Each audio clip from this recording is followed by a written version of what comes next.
भारत माता की। भारत माता की। भारत माता की।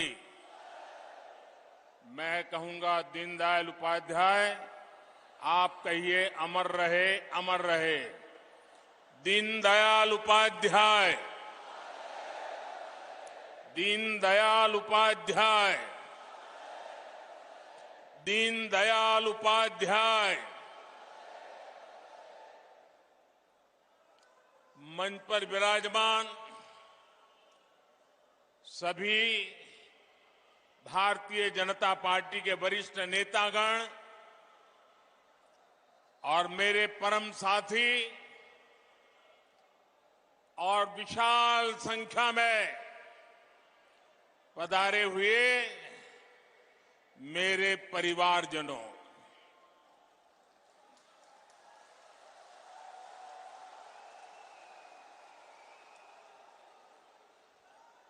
ये जन सैलाब, ये उमंग, ये उत्साह, ये कार्यकर्ता का महाकुंभ, महासंकल्प बहुत कुछ कहता है। ये दिखाता है कि मध्य प्रदेश के मन में क्या है।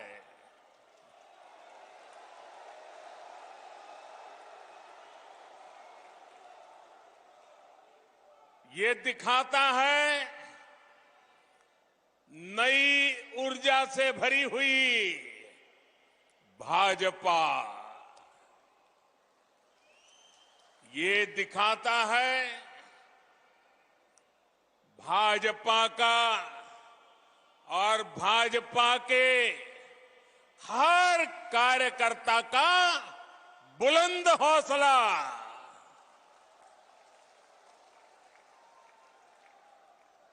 मेरे परिवारजनों, मध्य प्रदेश को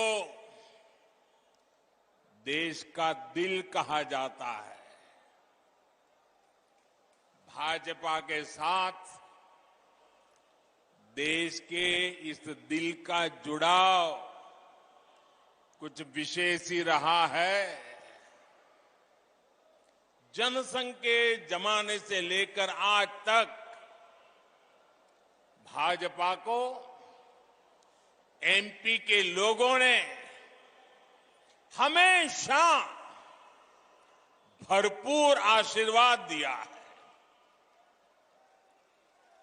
अटल जी, कुशाभाऊ ठाकरे, कैलाश जोशी, प्यारेलाल खंडेलवाल, राजमाता विजयाराजे सिंधिया जी, सुंदरलाल पटवा जी, वीरेंद्र सकलेचा जी, मध्य प्रदेश से निकले ऐसे अनेक महान व्यक्तित्वों ने हमें आज यहां तक पहुंचाया है। ऐसे अनेकों लोगों का तप और त्याग आज भी भाजपा के हर कार्यकर्ता को प्रेरित करता है। इसलिए मध्य प्रदेश सिर्फ भाजपा के विचार का ही नहीं, बल्कि विकास के विजन का भी महत्वपूर्ण केंद्र है। इसलिए आज जब देश अमृतकाल की नई विकास यात्रा पर निकला है, तब मध्य प्रदेश की भूमिका और महत्वपूर्ण हो गई है। मेरे परिवारजनों, मध्य प्रदेश में भाजपा की सरकार को लगभग 20 साल पूरे हो चुके हैं।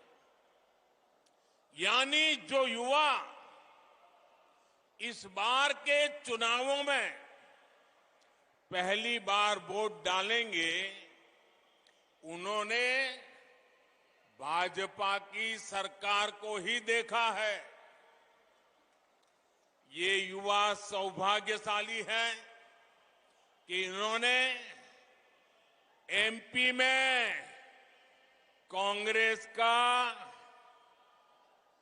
वो बुरा शासन, वो बुराइयां उन्होंने देखी नहीं है। एमपी में कांग्रेस के शासन की पहचान थी कुनीति, कुशासन और करोड़ों का करप्शन। आजादी के बाद मध्य प्रदेश में लंबे समय तक कांग्रेस का ही शासन रहा, लेकिन कांग्रेस ने साधन संपन्न मध्य प्रदेश को, समर्थ युवाओं वाले मध्य प्रदेश को बीमारू बना दिया। दोस्तों, बीमारू बना दिया। यहां के युवाओं ने कांग्रेस के जमाने की खराब कानून व्यवस्था नहीं देखी। यहां के युवाओं ने इस दौर की खस्ता हाल सड़कें नहीं देखी। यहां के युवाओं ने अंधेरे में जीने को मजबूर गांव और शहर नहीं देखे। अपने हर कार्यकाल में भाजपा ने एमपी को नई ऊर्जा के साथ नई ऊंचाई पर ले जाने का प्रयास किया है। इसलिए यहां के युवाओं ने भाजपा का सुशासन ही देखा है। उन्होंने चारों तरफ से विकास करता मध्य प्रदेश ही देखा है। उन्होंने मध्य प्रदेश को देश के अग्रणी गेहूं उत्पादक राज्यों के रूप में देखा है। उन्होंने मध्य प्रदेश को शिक्षा के उभरते केंद्र के रूप में देखा है और इसलिए आने वाले चुनाव बहुत अहम है। हमें ध्यान रखना है कि विकास का जो रास्ता एमपी के लोगों ने बनाया है, उस विकास की गाड़ी सड़क से उतर नहीं, भटके नहीं, उतरे नहीं और अटके भी नहीं। हम अपने आसपास देख रहे हैं कि जब इन्हें राजस्थान में मौका मिला तो कैसे कांग्रेस वहां सिर्फ बर्बादी लाई। हमने महाराष्ट्र में देखा है कि कैसे कांग्रेस ने, गठबंधन ने शामिल होकर लूट को ही अपना नंबर 1 काम बना दिया।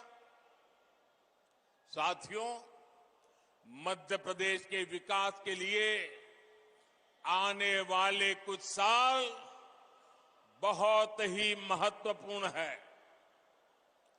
आज पूरी दुनिया से भारत में निवेश आ रहा है, अलग अलग राज्यों में आ रहा है। ये समय भारत को, मध्य प्रदेश को विकसित मध्य प्रदेश बनाने का है, विकसित भारत बनाने का है। इतने महत्वपूर्ण समय में अगर कांग्रेस जैसी परिवारवादी पार्टी हजारों करोड़ों के घोटाले का इतिहास रचने वाली पार्टी, वोट बैंक का तुष्टीकरण करने वाली पार्टी को जरा भी मौका मिल गया तो मध्य प्रदेश को बहुत बड़ा नुकसान होगा। भाइयों बहनों, मैं जरा एक सवाल पूछता हूं आपको। मैं कहता हूं जहां जहां कांग्रेस गई है उस राज्य को बर्बाद कर दिया है। क्या आपको लगता है मध्य प्रदेश को भी यही करेंगे वो? आपको लगता है मध्य प्रदेश का भी यही हाल करेंगे? मध्य प्रदेश को बचाना चाहिए, नहीं बचाना चाहिए? कांग्रेस के हाथों नहीं जाने देना चाहिए ना, लूटने नहीं देना चाहिए ना, तबाही नहीं करने देनी चाहिए ना। कांग्रेस एक बार फिर एमपी को बीमारू बना देगी। मैं आपसे जानना चाहता हूं, क्या आप एमपी को फिर से बीमारू बनाना चाहते हो? मुझे पूरी ताकत से जवाब चाहिए। क्या एमपी को फिर से बीमारू बनाना चाहते हो? क्या आप एमपी के युवाओं के भविष्य को तबाह करना चाहते हो? क्या आप चाहते हैं कि एमपी के विकास का पैसा कांग्रेस नेता लूट ले? मेरे परिवारजनों, कांग्रेस के पास भविष्य की सोच ही नहीं बची है। कांग्रेस जंग लगा हुआ वो लोहा है जो बारिश में रखे रखे खत्म हो जाता है। अब कांग्रेस में ना देखने का सामर्थ्य बचा है, न देश हित को समझने का। इसलिए आप देखेंगे साथियों, आपका उत्साह मेरे सर आंखों पर। बहुत बहुत धन्यवाद आपके प्यार के लिए, बहुत धन्यवाद। दोस्तों, आपका प्यार ही मेरी ताकत है। बहुत बहुत धन्यवाद आपके प्यार के लिए, बहुत धन्यवाद दोस्तों। साथियों, आप देखेंगे कि कांग्रेस विकसित भारत से जुड़े हर प्रोजेक्ट की आलोचना करती है। आपको याद होगा, कांग्रेस ने डिजिटल इंडिया का भी विरोध किया था। आज भारत के यूपीआई से पूरी दुनिया मंत्रमुग्ध है। भारत में रिकॉर्ड डिजिटल लेन देन हो रहे हैं, लेकिन कांग्रेस को ये भी पसंद नहीं है। साथियों, भाजपा आज आधुनिक सड़कें, आधुनिकतम सड़कें, चौड़े हाईवे, एक्सप्रेसवे बना रहा है, लेकिन कांग्रेस इसकी आलोचना करती है। भाजपा आज वंदे भारत जैसी आधुनिक ट्रेनें ला रही है, स्टेशनों का कायाकल्प कर रही है। भोपाल के रानी दुर्गावती रेलवे स्टेशन की प्रशंसा हर कोई कर रहा है। ये भी कांग्रेस को नहीं पच रहा है। भाजपा बुलेट ट्रेन पर काम कर रही है, इसकी भी कांग्रेस आलोचना करती है। भाजपा सरकार ने नया भव्य संसद भवन बनाया, आने वाली सदियों तक देश की सेवा करे, ऐसा भारत का अपना संसद भवन बना। पूरा देश इसकी भूरी भूरी प्रशंसा कर रहा है, लेकिन कांग्रेस ने पहले दिन से ही विरोध करना शुरू कर दिया। अब भी नकारात्मकता फैला रहा है कांग्रेस वाले। भारत कुछ भी नया करे, भारत कोई भी उपलब्धि हासिल करे, कांग्रेस को बिल्कुल पसंद नहीं आता है। मैं जरा मध्य प्रदेश के लोगों से पूछ रहा हूं, जवाब देंगे आप? एक सवाल पूछ रहा हूं, जवाब देंगे? आप मुझे बताइए, देश का नाम रोशन हो तो आपको खुशी होती है कि नहीं होती है? देश की इज्जत बढ़े तो आपको खुशी होती है कि नहीं होती है? देश का मान बढ़े तो आपको गौरव होता है कि नहीं होता है? आपको होता है, कांग्रेस वालों को नहीं होता है। क्योंकि कांग्रेस ना खुद बदलना चाहती है और ना ही देश को बदलने देना चाहती है। साथियों, देश समृद्धि की तरफ बढ़ने के लिए घोर परिश्रम कर रहा है, लेकिन कांग्रेस देश को 20वीं शताब्दी में ले जाना चाहती है। मैं मध्य प्रदेश के युवा साथियों को, हमारे फर्स्ट टाइम वोटर्स को एक बात जरूर बताना चाहता हूं। मेरे नौजवान साथियों, मेरी बात गौर से सुनिए और घर जाकर के अपने माताजी, पिताजी, नाना, नानी, दादा, दादी, जरा मैं जो कह रहा हूं उनसे बात कीजिए, उनसे पूछिए। मेरे युवा साथियों, आपके माता पिता, आपके दादा दादी को अभाव में रखने के लिए सिर्फ और सिर्फ कांग्रेस जिम्मेदार है। उनको मुसीबत में जीने के लिए मजबूर करने वाली एकमात्र पार्टी कांग्रेस पार्टी है।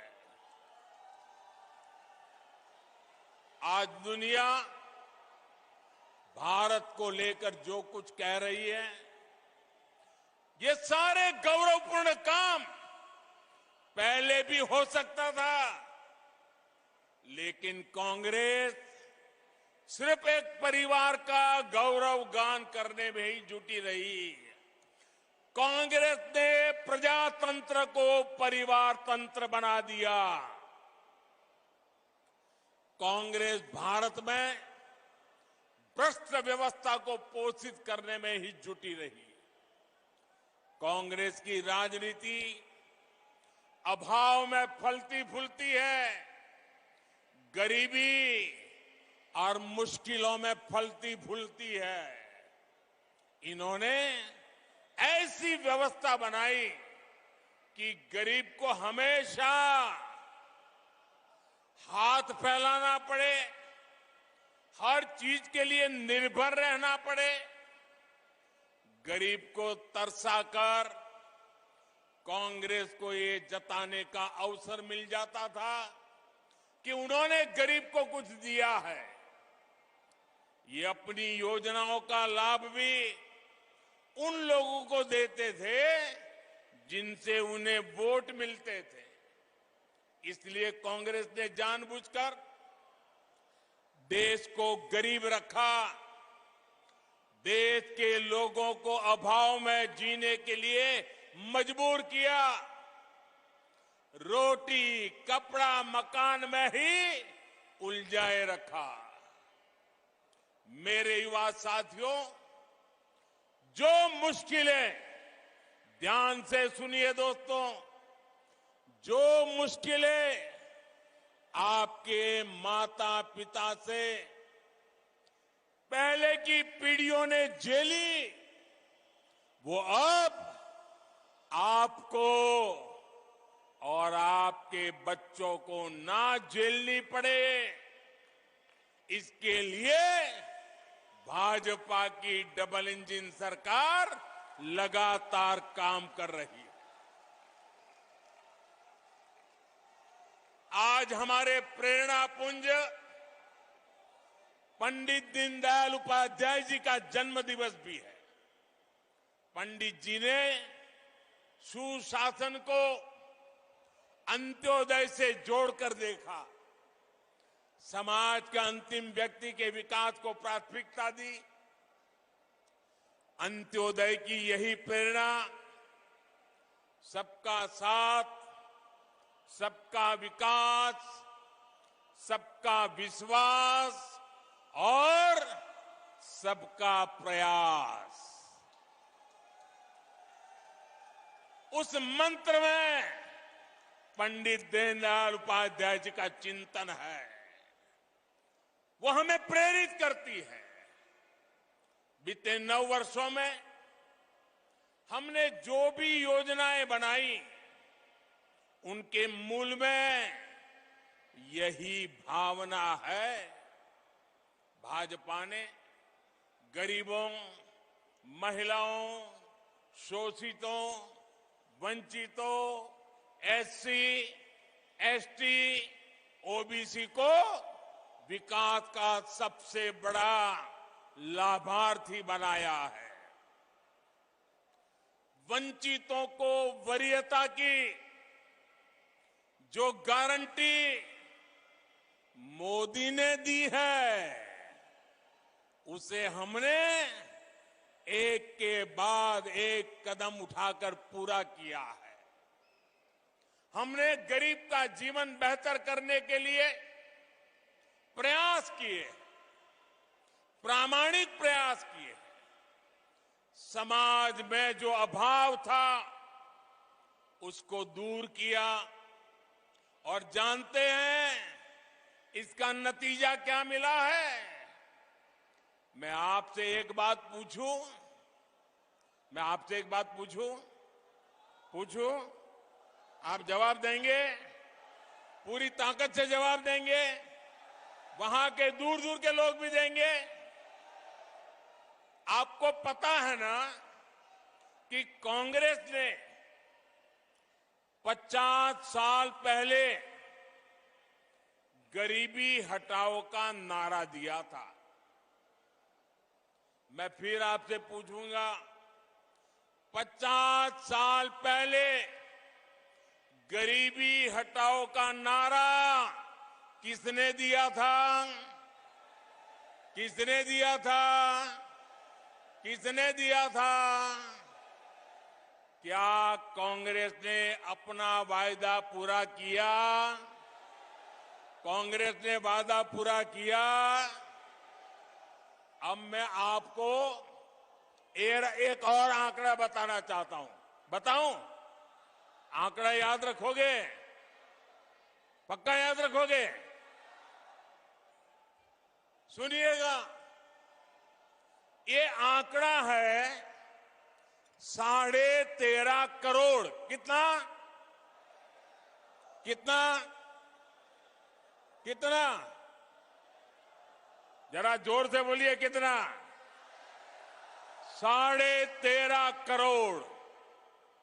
ये मध्य प्रदेश की कुल आबादी से भी ज्यादा है।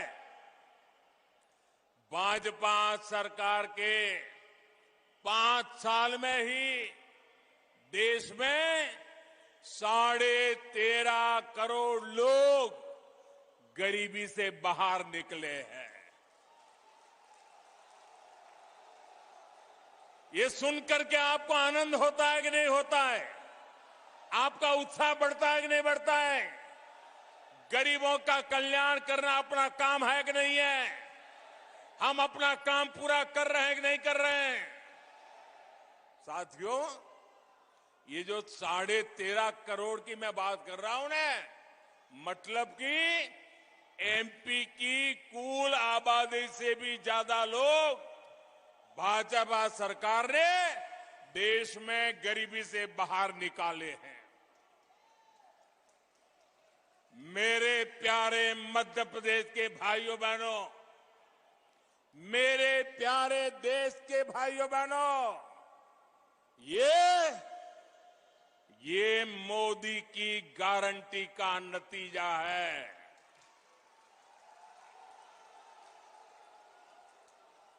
और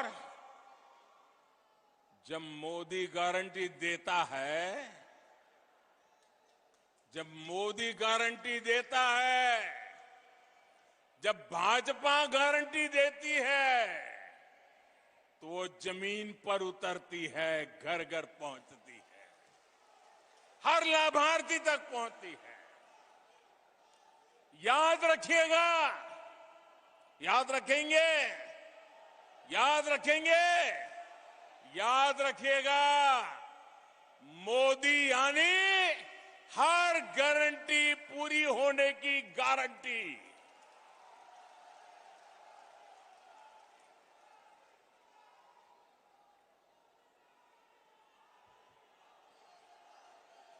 मेरे परिवारजनों,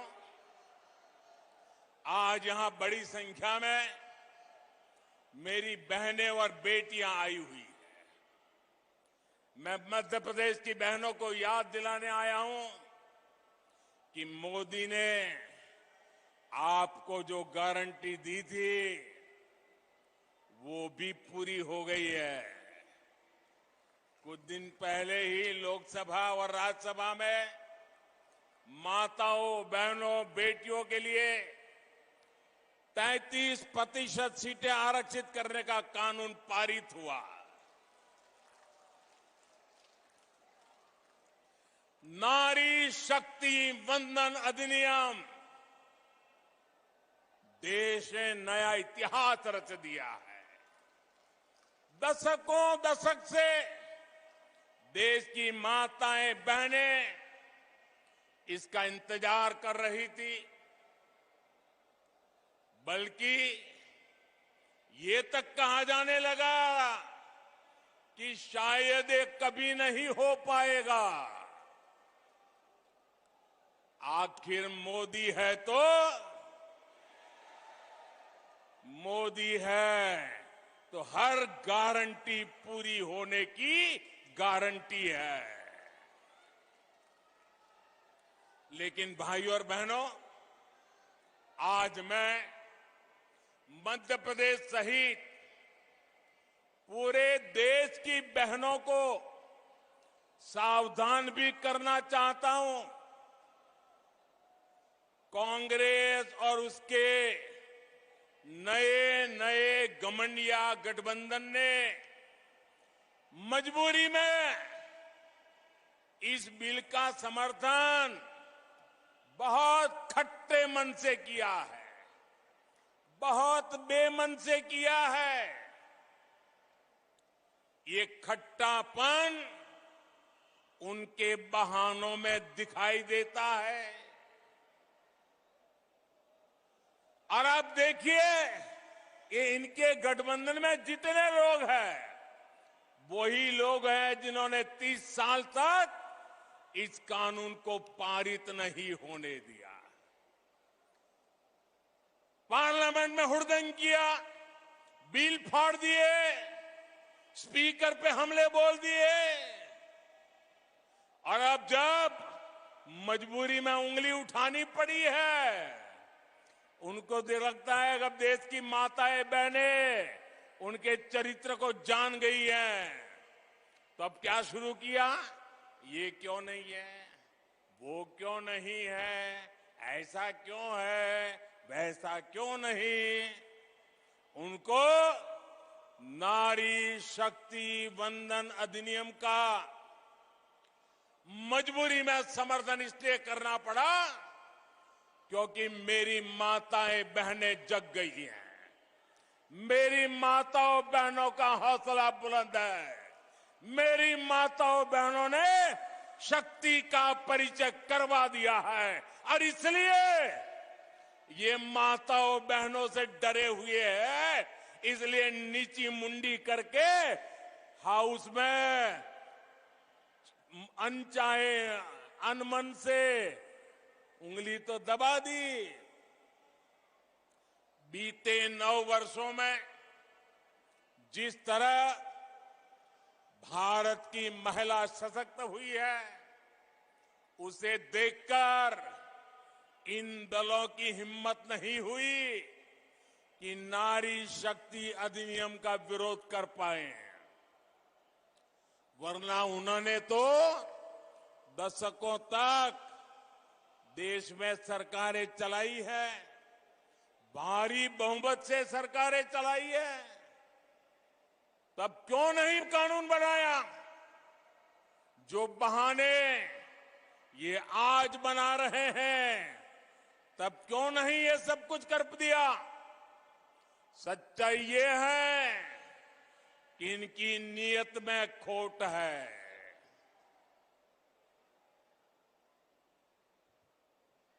इसलिए मौका मिलते ही, मेरी माताएं बहनें मेरे शब्द याद रखना, मौका मिलते ही एक घमंडिया गठबंधन के लोग माताओं बहनों को धोखा देने का तय करके बैठे हैं, तैयार बैठे हैं।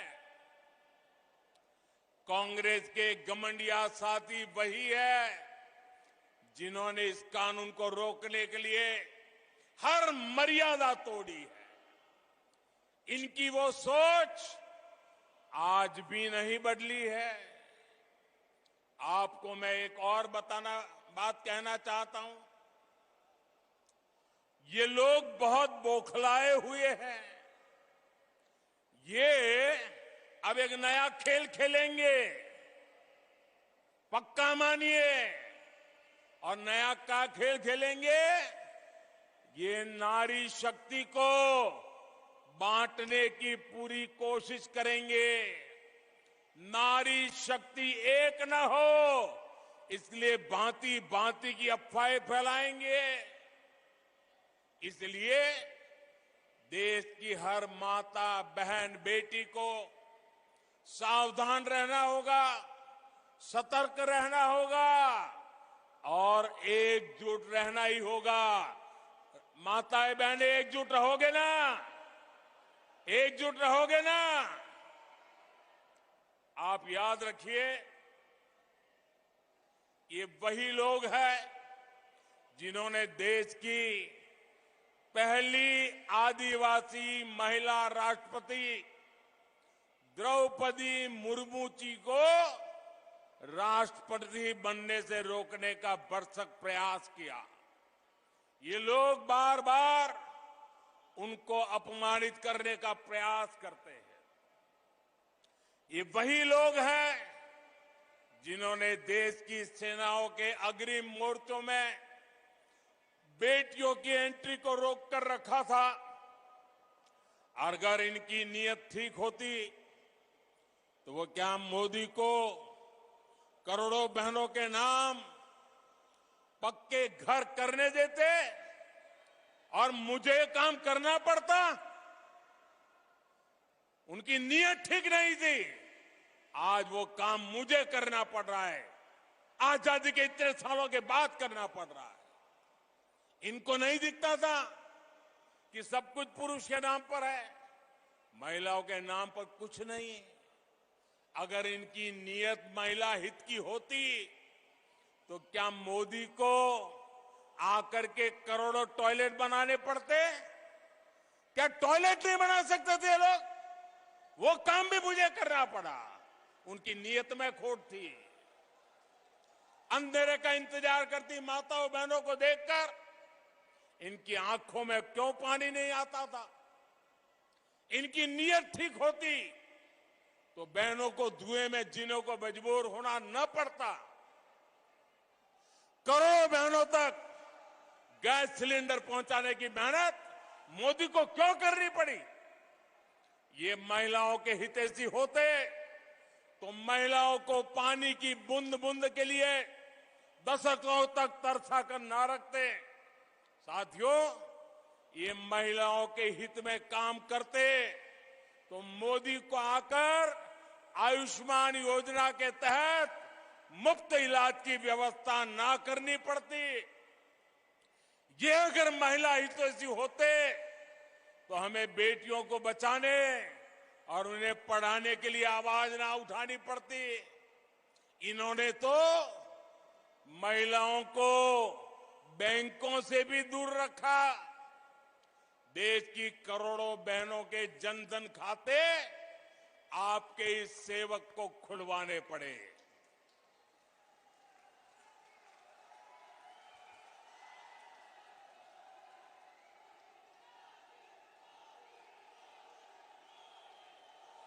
हमारी कोशिश यही थी कि बहनों की समृद्धि का रास्ता खुले, बेटियां अपने पैरों पर खड़ी हो सके। इसलिए मैं देश के हर माता बहन बेटी से कहूंगा कि कोई कितनी भी कोशिश कर ले, आपको भ्रमित नहीं होना है। हमने कठिन रास्ता पार किया है। ये महिलाओं की भागीदारी के विस्तार की शुरुआत है, एक सार्थक बदलाव का शुभारंभ है। मेरे परिवारजनों, कांग्रेस आज भी उसी पुराने ढर्रे, उसी पुरानी मानसिकता पर चल रही है। चांदी का चम्मच लेकर पैदा हुए इनके नेताओं के लिए गरीब का जीवन मायने नहीं रखता है। कांग्रेस नेताओं के लिए गरीब का जीवन एक एडवेंचर टूरिज्म है। कांग्रेस के नेताओं के लिए गरीब की बस्ती पिकनिक मनाने का, वीडियो शूटिंग कराने का लोकेशन बन गई है। कांग्रेस के लिए गरीब किसान का खेत फोटो सेशन का मैदान बन गया है। इन्होंने अतीत में भी यही काम किया। देश विदेश के अपने दोस्तों में इन्होंने भारत की गरीबी का मखौल उड़ाया और आज भी यही कर रहे हैं। जबकि भाजपा की सरकार भारत को भव्य भी बना रही है और यही भव्य तस्वीर दुनिया के सामने सीना तान करके दिखा भी रहे हैं। कांग्रेस और भाजपा के बीच का यही अंतर हमें बूथ बूथ में हर वोटर को बताना है, हर मतदाता को समझाना है। समझाओगे? जरा दोनों हाथ ऊपर करके बताइए, समझाओगे? पोलिंग बूथ में हर घर जाओगे?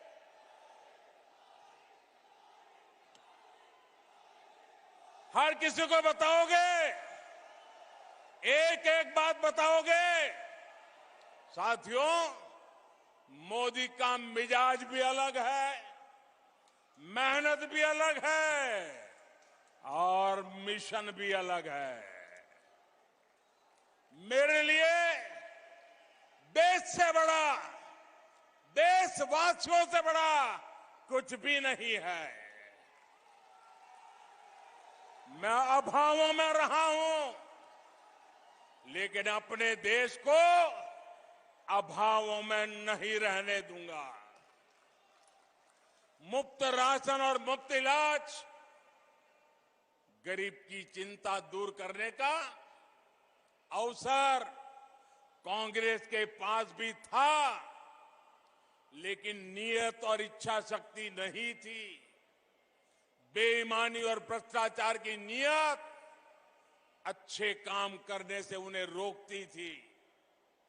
पहले समाज के जिन वर्गों को छोटा समझा गया, उनके जीवन में बड़े परिवर्तन का प्रयास हमने किया। गरीब से गरीब को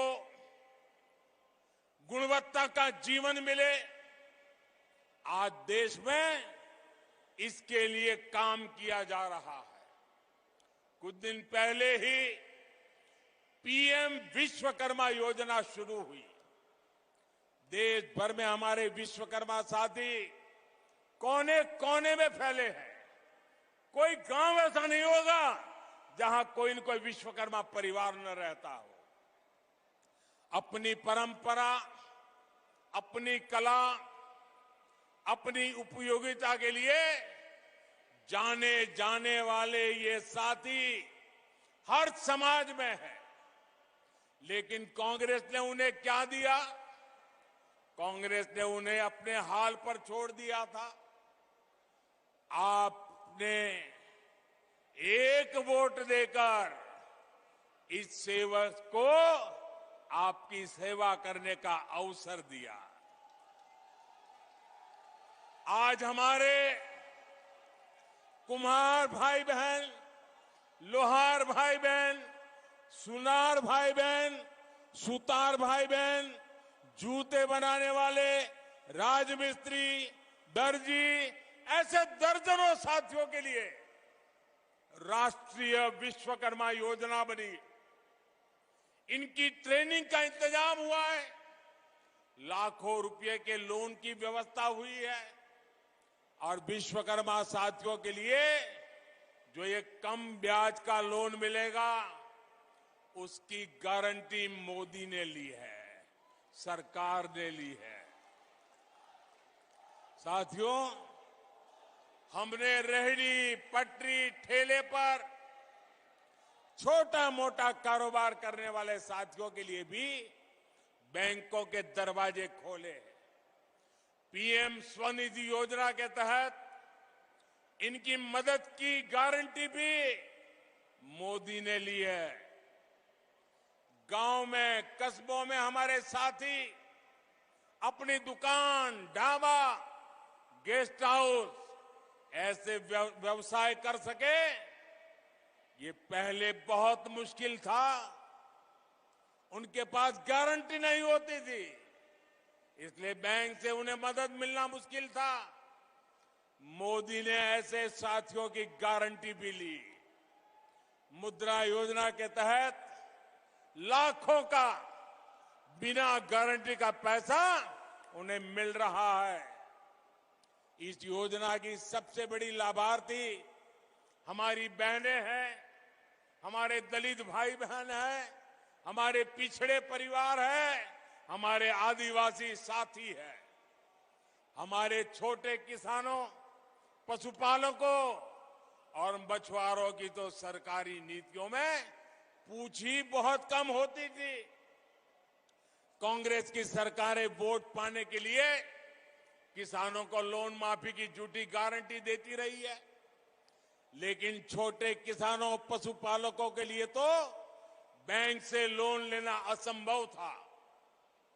वे तो छोटी छोटी जरूरतों के लिए बाजार से महंगा ब्याज लेते थे, महंगे ब्याज पर पैसे लेते थे। इसलिए आपके इस सेवक ने पीएम किसान सम्मान निधि के तहत छोटे किसानों की भी गारंटी ली। जब पीएम किसान योजना हमने शुरू की थी, तब कांग्रेस ने इसको लेकर कितना झूठ फैलाया था। कहा जाता था कि चुनाव होने के बाद मोदी ये पैसे वापस ले लेगा, लेकिन पीएम किसान सम्मान निधि 5 साल से निरंतर चल रही है। कोरोना काल में जब सब कुछ रुक गया था, तब भी ये नहीं रुकी, क्योंकि हमारी सरकार ने डायरेक्ट आपके खाते में पैसा भेजने का प्रावधान किया।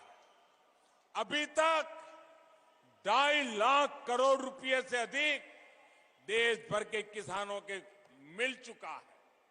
इसमें मध्य प्रदेश के हर किसान के बैंक खाते में करीब करीब 30,000 रुपए, हर एक किसान के खाते में 30,000 रुपए तक पहुंचे हैं। भाजपा सरकार ने छोटे किसानों के साथ ही पशुपालकों और मछुआरों को भी किसान क्रेडिट कार्ड जैसी सुविधा दी है। मेरे परिवारजनों, मध्य प्रदेश में हमारी धरोहर के दर्शन होते हैं। देवी अहिल्याबाई और रानी दुर्गावती सहित हमारे अनेक पूर्वजों ने भारत की विरासत को समृद्ध करने में भूमिका निभाई। लेकिन कांग्रेस और उसका घमंडिया गठबंधन हमारी इस विरासत को, सनातन को समाप्त करना चाहता है। इसलिए भी ऐसे दलों से मध्य प्रदेश को बहुत सावधान रहना होगा। साथियों, आज मैं देश के लोगों को, मध्य प्रदेश के लोगों को एक और बात बताना चाहता हूं। कांग्रेस ने अपनी सारी इच्छा शक्ति खो दी है। हम देखते हैं कि कुछ समय से कांग्रेस के जमीन से जुड़े नेता चुपचाप मुंह पर ताला लगाकर बैठ गए हैं। कांग्रेस पहले बर्बाद हुई, अब बैंकरप्ट हुई और अब कांग्रेस ने अपना ठेका दूसरों को दे दिया है। कांग्रेस को अब कांग्रेस के नेता नहीं चला रहे, अब कांग्रेस एक ऐसी कंपनी बन गई है, नारों से लेकर नीतियों तक हर चीज आउटसोर्स कर रही है। और ये ठेका किसके पास है जानते हैं? कांग्रेस का ठेका अब कुछ अर्बन नक्सलियों के पास है। कांग्रेस में अब अर्बन नक्सलियों की ही चल रही है। ये ग्राउंड पर कांग्रेस का हर कार्यकर्ता महसूस कर रहा है। इसलिए कांग्रेस जमीन पर भी लगातार खोखली हो रही है। मेरे परिवारजनों, आज भारत एक बहुत ही महत्वपूर्ण कालखंड में प्रवेश कर चुका है। पूरा विश्व कह रहा है कि ये भारत का कालखंड है। हर देश भारत से मित्रता करना चाहता है। हर निवेशक भारत में अवसर देख रहा है। हमारे चंद्रयान का गौरवगान पूरा विश्व कर रहा है। कुछ दिन पहले हुए G20 सम्मेलन में भारत की भूमिका और सशक्त हुई है। ये इसलिए हो रहा है क्योंकि आपने देश में एक स्थिर और मजबूत सरकार चुनी। आपने ऐसी सरकार चुनी जो चुनौतियों को चुनौती दे सकती है। 1000 वर्ष की गुलामी के कालखंड में हमने जो आत्मविश्वास खोया, आज भारत उस आत्मविश्वास को पुनः जी रहा है। आज हम जो फैसले लेंगे वो आने वाले 1000 साल के हमारी यात्रा को तय करने वाले हैं। ये सब कुछ मध्य प्रदेश की भागीदारी के बिना संभव नहीं है। विकसित भारत के लिए मध्य प्रदेश का विकसित होना बहुत आवश्यक है। ऐसा विकसित मध्य प्रदेश जहां हर व्यक्ति, हर परिवार का जीवन वैसा ही हो जैसा विकसित देशों में हमने देखा है। हमें ऐसे मध्य प्रदेश का निर्माण करना है जो छोटी छोटी जरूरतों का मोहताज ना रहे। हमें मध्य प्रदेश को नए अवसरों की धरती बनाना है। इसके लिए ये जरूरी है कि आने वाले 5 वर्ष के लिए यहां फिर से भाजपा सरकार बने, पूर्ण बहुमत की स्थिर भाजपा सरकार बने। भाजपा के पास रोड मैप भी है और उसे जमीन पर उतारने की इच्छा शक्ति भी है। इसलिए मध्य प्रदेश के हर कार्यकर्ता की जिम्मेदारी बहुत बड़ी है। हमें विधानसभा ही नहीं बल्कि हर बूथ जीतना है। हर बूथ पर लोगों का दिल जीतना है। बूथ का हर कार्यकर्ता हमारा उम्मीदवार है, क्योंकि उसकी पहचान कमल है, उसकी शान कमल है, उसका निशान कमल है। इसलिए हर कार्यकर्ता को जी जान से जुटना है। मुझे आप सभी के सामर्थ्य पर पूरा भरोसा है। साथियों, आज मैं एक और आग्रह भी करना चाहूंगा। आने वाले 2 अक्टूबर को पूज्य बापू की जन्म जयंती है। इससे पहले 1 अक्टूबर को स्वच्छता से जुड़ा बहुत बड़ा कार्यक्रम पूरे देश पे होने वाला है। मेरा मध्य प्रदेश के हर परिजन से आग्रह रहेगा कि आप सभी उत्साह और उमंग के साथ इस स्वच्छता के कार्यक्रम में जुड़िए। अब आप सभी त्योहारों की भी तैयारी कर रहे हैं। हमें वोकल फॉर लोकल याद रखना है। हमें खादी के वस्त्र खरीदने हैं। जो भी गिफ्ट हम खरीदे वो लोकल हो, जो भारत में बना हो। ये बात हमें कभी भी भूलनी नहीं है। मेरे प्यारे भाइयों बहनों, आप इतनी बड़ी तादाद में आशीर्वाद देने के लिए आए। मैं आपका हृदय से बहुत बहुत आभार व्यक्त करता हूं। मेरे साथ बोलिए, भारत माता की, भारत माता की।